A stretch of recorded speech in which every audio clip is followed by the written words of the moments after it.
China claims they're like the number 2 producer in the world. They've told me that several times, but that's not how they're rated by the Silver Institute. I'm not arguing with the Silver Institute, but they do actually produce a lot of silver, but none of it leaves the country. In fact, they're net importers on silver.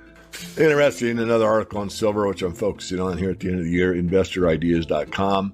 The role of silver in Chinese history might be worth a read. It's interesting, this picture here of a Wan Bao. I actually have a couple of these on my desk. They're hard to find. They're a boat. This part's a boat. That's obviously a coin. But they're kind of interesting history of silver. And China was the last to go off the silver standard. And also, most of the silver in the 1500s came from Potosi, I think it's pronounced. But there's a rich history with the Chinese. Now, I go through that in the book, The Silver Manifesto. We start off the whole book with history of silver. And in that, you will find a great deal written about the Chinese, which talks about the Opium War. Chinese were not exporting hardly anything. We're just not importing very much. They were exporting a lot. And so what they were getting in return was silver. And the Brits were not very happy about that. So they figured an export that would work. They started exporting and importing into China opium. And the government got involved. And you may know the story. It's pretty interesting.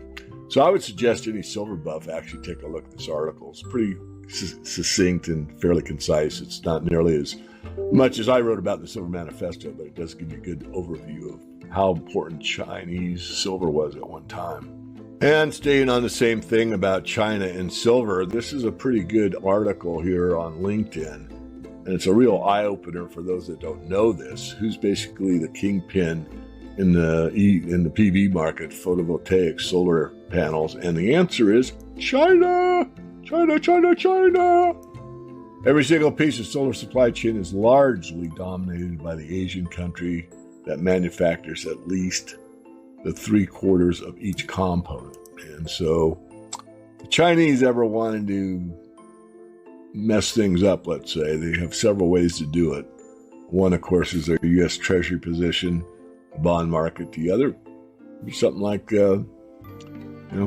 what they do with the solar. It'd be a lot. I'm not saying I'm going to do any of that. I'm just pointing out that we, the West, not just the U.S., Europe, a lot depends on China.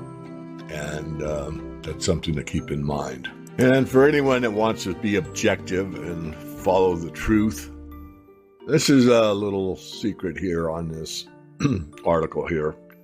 Clean energy's dirty little secret. Discarded solar panels are piling up all over the world, and they represent a major threat to the environment. It's fact.